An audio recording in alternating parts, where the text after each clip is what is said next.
Hello all, welcome to கல்வி junction YouTube channel. இன்றைக்கி நம்ம என்ன வீடியோ பார்க்க போகிறோன்னா, இஸ்ரோலிருந்து வந்திருக்க நோட்டிஃபிகேஷன் பற்றி தான் பார்க்க போகிறோம். இஸ்ரோவில் இருக்க ஸ்பேஸ் அப்ளிகேஷன் சென்டர் அகமதாபாத்தில் இருக்க போஸ்ட்டுக்கான வேகன்சிஸ் பற்றி தான் பார்க்க போகிறோம். அங்கேருந்து தான் இந்த கால்ஃபர் வந்திருக்கு. என்ன போஸ்ட்டுக்கான வேகன்சின்னு பார்த்தீங்கன்னா, ஆப்வியஸாக சயின்டிஸ்ட் ஆர் இன்ஜினியர் கேட்டிருக்காங்க. இது என்ன பே மேட்ரிக்ஸ்னால் லெவல் 10, ஒரு நல்ல ஒரு பே ஸ்கேல் இருக்கக்கூடிய ஒரு ஜாப் தான். நம்ம இதோட எலிஜிபிலிட்டி க்ரைட்டீரியாஸை பார்த்துட்டு நீங்கள் அப்ளை பண்ணிங்க, தாராளமாக உங்களுக்கு கிடைக்கும். ஃபஸ்ட் பார்த்தீங்கன்னா என்ன போஸ்ட் எவ்வளோ என்னென்ன போஸ்ட்டுக்கான வேகன்சிஸ் என்னன்னு ஸ்ப்ளிட்டப்போட கொடுத்துருக்காங்க. ஃபஸ்ட்டு என்ன கேட்டிருக்காங்கன்னா, scientist or engineer in agriculture கொடுத்துருக்காங்க. எவ்வளோ வேகன்சி கொடுத்துருக்காங்கன்னா 2 சென்டர்ஸில் நமக்கு வேகன்சி கொடுத்துருக்காங்க. ஒன்று ஸ்பேஸ் அப்ளிகேஷன் சென்டர் அகமதாபாத்தில், இன்னொரு என்ஆர்எஸ்சினா நேஷ்னல் ரிமோட் சென்சிங் சென்டர் எங்கன்னா ஹைதராபாத். இந்த 2 சென்டர்ஸ், இந்த 2 ஏரியாஸில் தான் நமக்கு போஸ்டிங் இருக்க போகுது. ஸோ 2ல் இருக்க வேகன்சிஸுமே நமக்கு ஸ்ப்ளிட்டப் பண்ணி கொடுத்துருக்காங்க. ஃபஸ்ட்டு சயின்டிஸ்ட் இன் அக்ரிகல்ச்சர் பார்த்தீங்கன்னா எஸ்ஏசியில் 2 வேகன்சி, என்ஆர்எஸ்சியில் 6 வேகன்சி கொடுத்துருக்காங்க. இது எல்லா போஸ்ட்டுமே அன்ரிசர்வ்ட் கேட்டகரி தான். எதுவுமே எந்த ஒரு கேட்டகரிஸுமே இல்லை. ஸோ எல்லாருமே ஓப்பன் கேட்டகரியில் தான் வரும், ஜென்ரல் அன்ரிசர்வ்டில் தான் வரும். இதில் குவாலிஃபிகேஷன் நீங்கள் கண்டிப்பாக பார்க்கணும். இது ரொம்ப இம்பார்ட்டண்ட். என்னென்னா எல்லாமே மாஸ்டர்ஸ் தான் கேட்டிருக்காங்க. 3 போஸ்ட்டுக்கான குவாலிஃபிகேஷனுமே மாஸ்டர் டிகிரிஸில் அவங்க கேட்டிருக்க பர்டிகுலர் சப்ஜெக்ட்ஸில் தான் இருக்கணும். ஃபஸ்ட் பார்த்தீங்கன்னா அக்ரிகல்ச்சருக்கு என்ன கேட்டிருக்காங்கன்னா, MSc in agricultural physics or agricultural meteorology or agronomy with CGPA 6.84 இருக்கணும்னு சொல்லியிருக்காங்க. இதில் ப்ரீ ரெக்வசைட்டுன்னு சொல்லிட்டு BSc in agriculture with CGPA 6.5 கொடுத்துருக்காங்க. நிறைய பேர் என்ன நினச்சிப்பாங்கன்னா, பிஎஸ்சி அக்ரிகல்ச்சர் இருந்தாலே போதும், நம்ம அப்ளை பண்ணலான்னு நினச்சிக்குவாங்க. இல்லை, உங்களோட UG degree BSc in agriculture மட்டும்தான் இருக்கணும். MSc in agricultural physics or agriculture அவங்க கேட்டிருக்க சப்ஜெக்ட்ஸ் இருக்கணும். இதுதான் மஸ்ட் குவாலிஃபிகேஷன் சொல்கிறாங்க. So UG degree BSc agri, PG degree அவங்க கேட்டிருக்க இது மட்டும்தான் இருக்கணும். இப்போ ஃபார் எக்ஸாம்பிள் எம்எஸ்சியில் நம்ம வேறு ஏதாவது ஒரு அலைட் சப்ஜெக்ட் படிச்சிருந்தோம், இந்த 3 தவிர வேறு எது இருந்தாலும் அது அப்ளிகபிள் கிடையாது. பிஎஸ்சியும் ஹார்டிகல்ச்சர் அந்த மாதிரி சப்ஜெக்ட்ஸ் படிச்சிருந்தாலும் அப்ளை பண்ண முடியாது. பிஎஸ்சி அக்ரியாக இருக்கணும், எம்எஸ்சி அவங்க கேட்டிருக்க சப்ஜெக்ட்ஸ் மட்டும்தான் இருக்கணும். அதே மாதிரி செகண்ட் போஸ்ட் பாருங்கள், scientist or engineer atmospheric sciences and ஓஷனோகிராஃபியில் என்ன வேகன்சிஸ்னால் எஸ்ஏசியில் 3 கேட்டிருக்காங்க, என்ஆர்எஸ்சியில் 5 கேட்டிருக்காங்க. ஸோ இதில் பார்த்திங்கன்னா MSc physics or atmospheric science or meteorology or ocean science with 6.84 CGPA இருக்கணும். BSc physics or mathematics compulsory. And scientist third post பார்த்திங்கன்னா சயின்டிஸ்ட் இன் கம்ப்யூட்டர் சயின்ஸ் இன்ஜினியரிங்கில் சொல்லியிருக்காங்க. அதில் எஸ்எஸ்சியில் மட்டும்தான் 3 வேகன்சி கொடுத்துருக்காங்க. இதுக்கு ME or MTech computer science and engineering with specialization எதில் கேட்டிருக்காங்கன்னா, image processing or artificial intelligence and machine learning or computer vision with 6.5 CGPA சொல்லியிருக்காங்க. இதுக்கு degree UG degree PR BTech computer science engineering, computer science and engineering இல்லைனா IT கேட்டிருக்காங்க with 6.84 CGPA சொல்லியிருக்காங்க. So இந்த qualification இருக்கவங்க மட்டும்தான் அப்ளை பண்ண முடியும், வேறு யாருமே அப்ளை பண்ண முடியாது. இந்த பர்டிகுலர் சப்ஜெக்ட்ஸில் இருக்கவங்க தாராளமாக அப்ளை பண்ணலாம். அடுத்து பார்த்திங்கன்னா இதில் 2 ரிசர்வேஷன் 2 போஸ்ட் ரிசர்வேஷன் சொல்லியிருக்காங்க. அதுவும் பர்சன் வித் பெஞ்ச்மார்க் டிசபிலிட்டிஸ் இருக்கவங்களுக்கு மட்டும்தான்.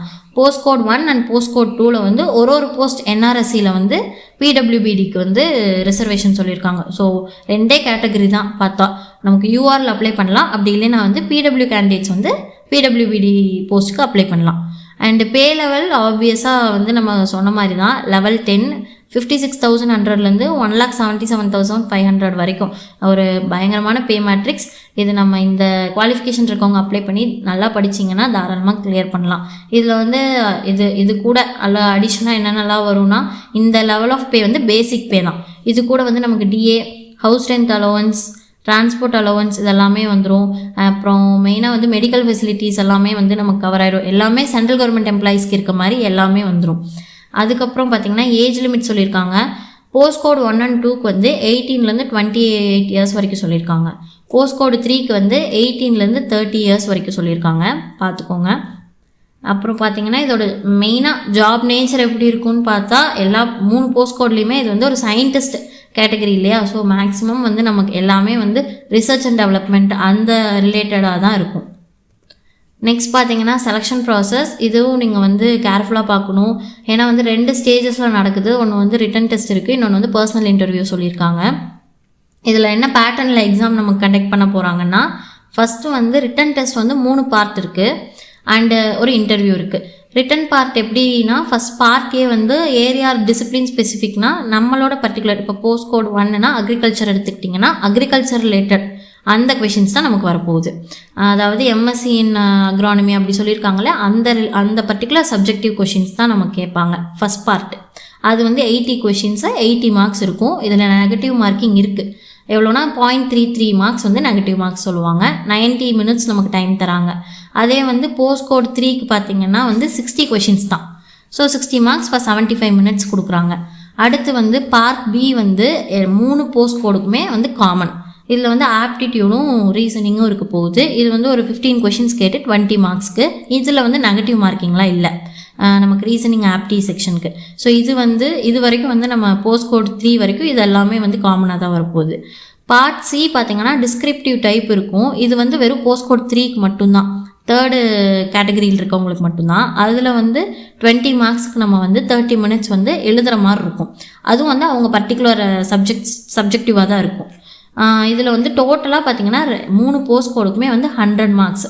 2 இதுலேயுமே வந்து 100 மார்க்ஸ் தான் சொல்லியிருக்காங்க. அதுக்கப்புறம் இதில் எப்படி நமக்கு வந்து இன்டர்வியூ கால்ஃபர் பண்ணுவாங்கன்னா, நம்மளோட ரிட்டன் டெஸ்ட்டோட மார்க்கை வச்சு இன்டர்வியூ கால்ஃபர் பண்ணுவாங்க. இதில் இம்பார்ட்டண்ட்டாக வந்து எப்படி குவாலிஃபை அவங்க பண்ணுறாங்கன்னு சொல்லி நமக்கு சொல்லியிருக்காங்க.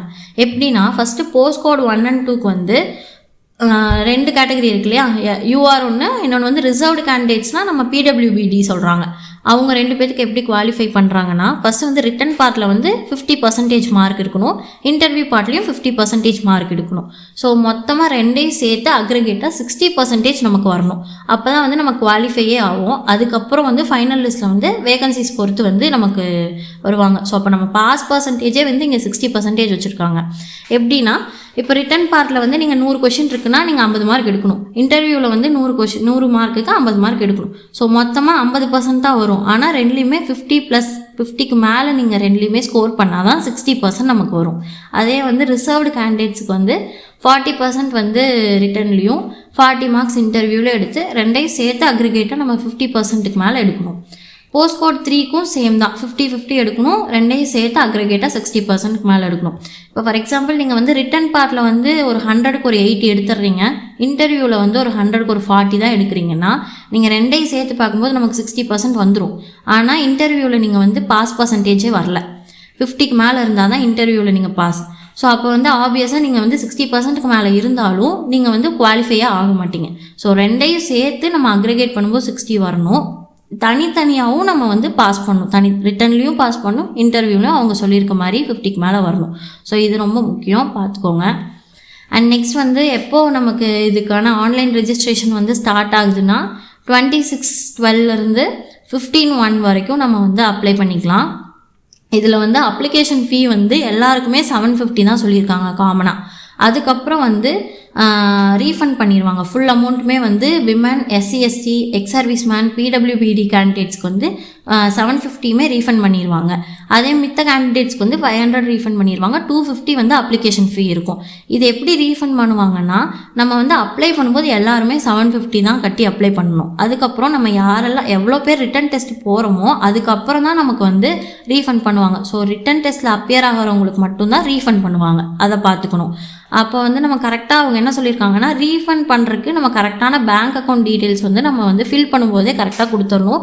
ஏதாவது இன்கரெக்ட் பேங்க் அக்கௌண்ட் டீட்டெயில்ஸ் இருந்துச்சுன்னா ப்ராப்பராக நமக்கு ரீஃபண்ட் ஆகாது. ஸோ நீங்கள் வந்து எல்லாருமே அப்ளிகேஷன் ஃபீ வந்து 750 பே பண்ணி தான் நம்ம வந்து அப்ளை பண்ண போகிறோம். அதுக்கப்புறம் நம்ம ரிட்டன் டெஸ்ட்லாம் முடிஞ்சதுக்கப்புறம் தான் நமக்கு வந்து ரீஃபண்ட் வரப்போகுது. ஸோ அதையும் நீங்கள் பார்த்துக்கணும். நெக்ஸ்ட் வந்து வேறு என்ன வெரி இம்பார்ட்டண்ட்டாக வந்து நமக்கு வந்து 18 சென்டர்ஸ் போட்டிருக்காங்க. நம்ம தமிழ்நாடுக்கு வந்து சென்னை மட்டும்தான் இருக்குது. நம்ம சென்னையில் மட்டும்தான் சென்டர் இருக்குது. நம்ம அங்கே மட்டும்தான் எழுதுகிற மாதிரி இருக்கும். ஸோ வேறு இதை பற்றின அவ்வளோதான் டீட்டெயில்ஸ் நமக்கு கொடுத்துருக்காங்க. இதில் வந்து இந்த சப்ஜெக்ட் ஸ்பெசிஃபிக் தான், டஃபராக தான் இருக்கும் எக்ஸாமு. நீங்கள் வந்து அந்த பர்டிகுலர் சப்ஜெக்ட் இருக்கவங்க மட்டும்தான் அப்ளை பண்ண முடியும், அட்டனும் பண்ண முடியும். ஸோ கம்மியான பீப்புள் தான் நமக்கு வந்து காம்படிஷனும் இருக்க போகிறாங்க. நல்லா படித்து ஒரு நல்ல ஒரு சொன்ன க்ரைட்டீரியாஸ்லாம் வந்து நம்ம அச்சீவ் பண்ணிட்டோம் அப்படின்னா மேக்ஸிமம் நல்லாவே வந்து இந்த சப்ஜெக்ட்ஸ் இருக்கவங்கலாம் ஒரு நல்ல எஃபர்ட் போட்டு நம்ம ப்ரிப்பேர் பண்ணோன்னா நம்ம பாஸ் பண்ணுறதுக்கான சான்ஸ் இருக்குது. ஸோ இதில் வேறு ஏதாவது டவுட்ஸ் இருந்தால் நீங்கள் வந்து கமெண்ட் பண்ணுங்கள். அவ்வளோதான். தேங்க்யூ.